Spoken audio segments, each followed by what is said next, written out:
welcome to another edition of After Hours. On Sunday, we finished up our series in Psalms, the Poems, Prayers, and Promises series. And since really the whole teaching was kind of in applying the word, I'm going to do something different this week in After Hours. I want to look forward to our next series. Starting next Sunday, we're going to be beginning a series in the Gospel of Mark. It's going to be a long study. It'll probably take 1.5 to 2 years to actually get through everything. We'll have some breaks in there. But, to cover a gospel is going to take quite a period of time. We're calling this series Jesus, the King Who Came to Die. We did a lot of, kind of looking around and thinking and talking back and forth to capture some of the key themes for that gospel. And I'll be giving kind of an introductory teaching this Sunday from just Mark 1:1. But I wanted to take today to give some background information on the Gospel of Mark. I'm not going to take time to do that on Sunday morning, but I want to give a little bit of background information just to help situate us as we get ready to study Mark's Gospel. So the first question when you do a study on something like this is, well, who wrote Mark? Interestingly enough, it doesn't say anywhere in the Gospel.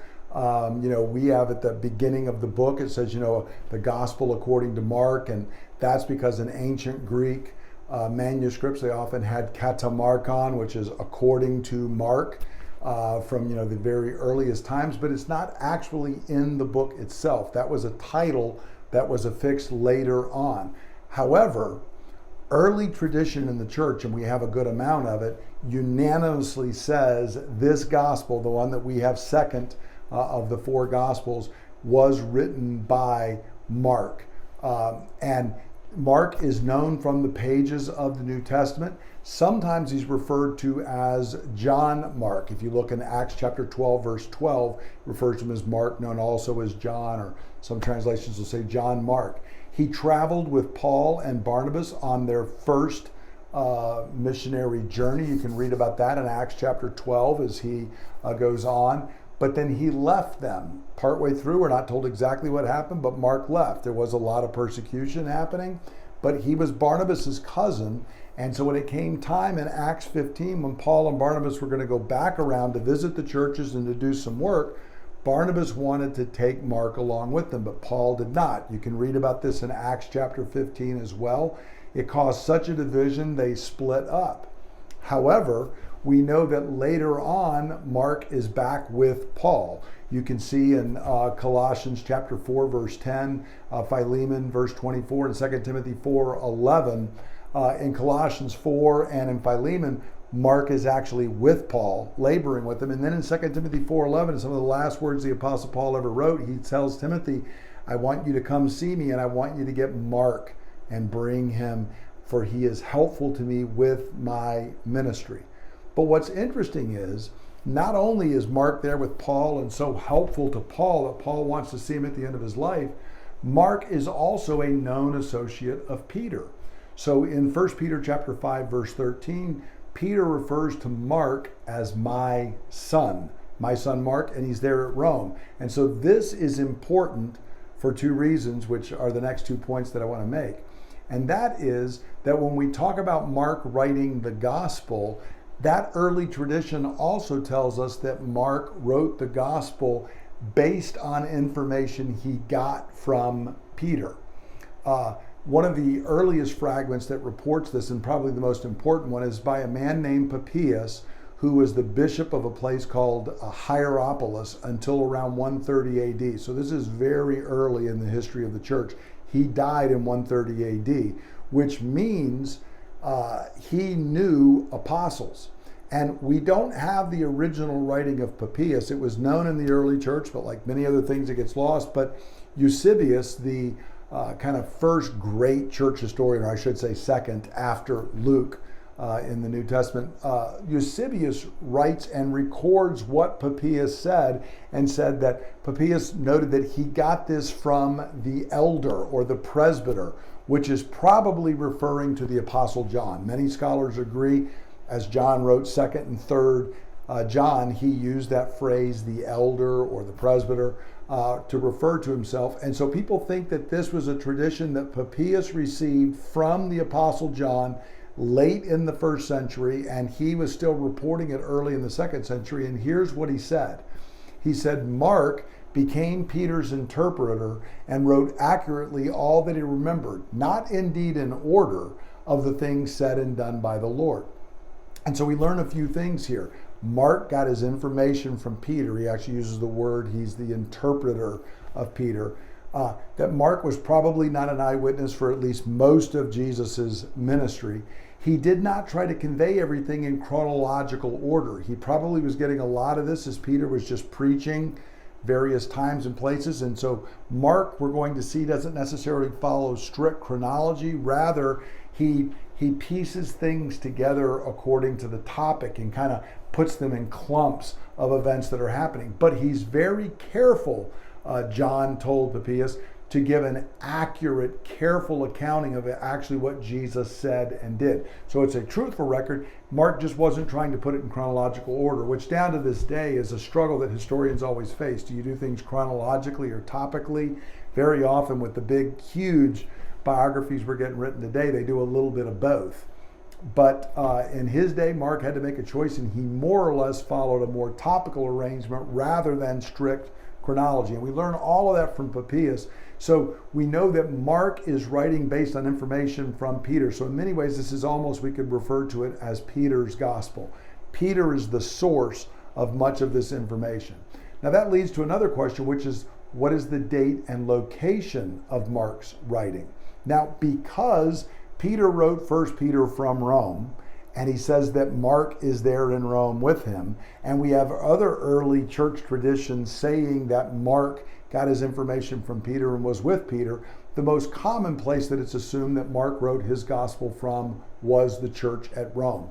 There's nothing in the gospel that says this directly, but there's really, on the other hand, no reason to doubt it. The gospel was received very early. Many of the writings were associated with kind of large, important churches. Rome was certainly that. We know Peter was there near the end of his life. We know that Mark was there with him. So it probably, Rome's as good a guess as any. Fortunately, it doesn't really affect the understanding of the gospel very greatly.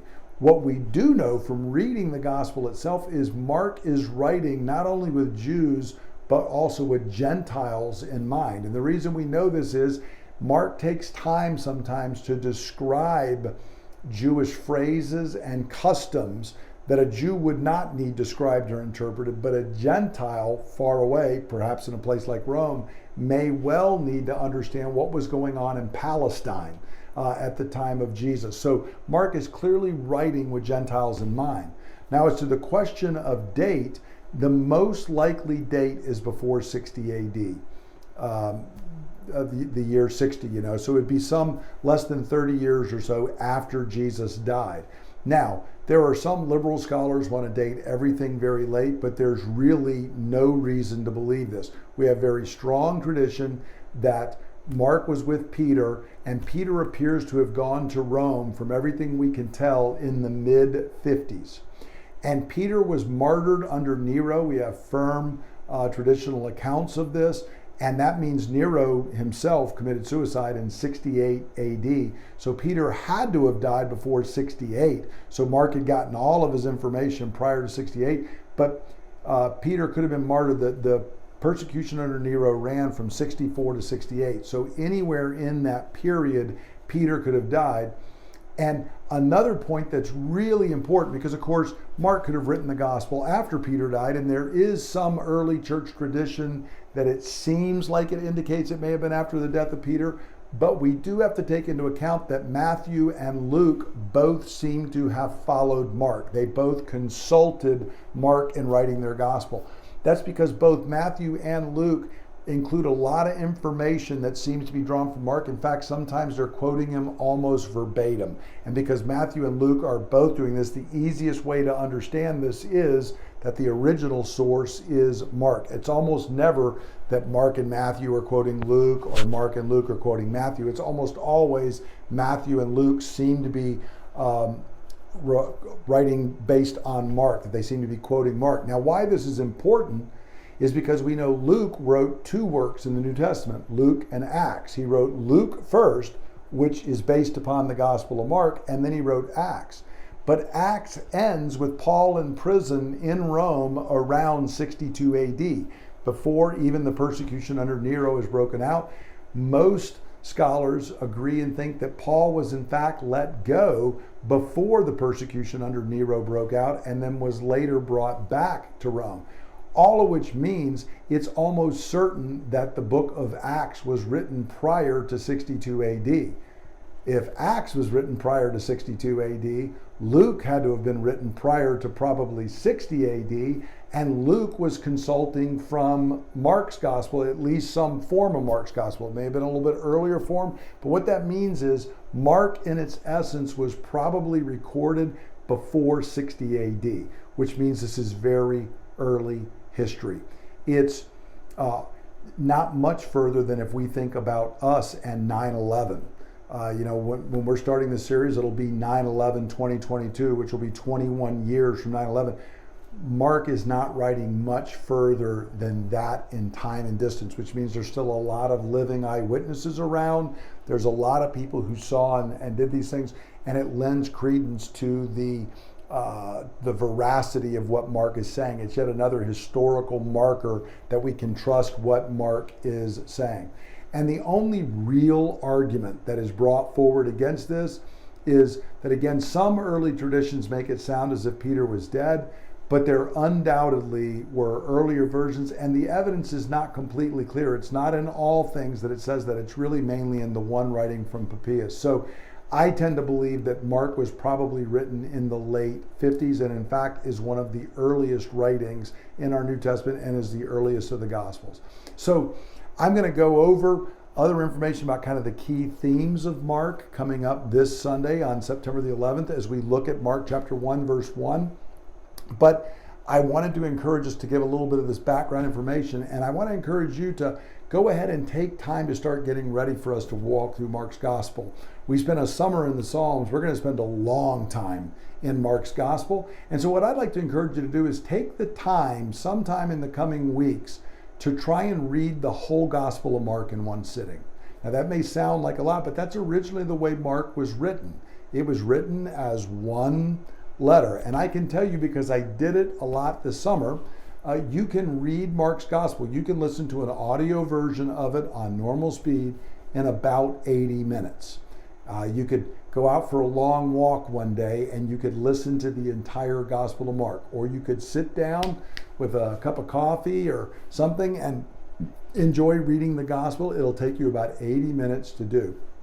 But I encourage you to do that so you can start letting the story of Jesus, the King who came to die, settle in deep inside your soul. I'm looking forward to as we get to do this together, and we're going to unpack it passage by passage as we move along. But it'd be really helpful to get the big picture as Mark is giving his account of the gospel, who Jesus is and what he's done. I'm really looking forward to us taking this journey together and us taking a journey and walking with the disciples as they're grappling with who is this King who came to die and how do we respond to him? What does it mean to be a disciple? It's going to be an exciting series, and I look forward to us beginning this Sunday. Have a great week. God bless.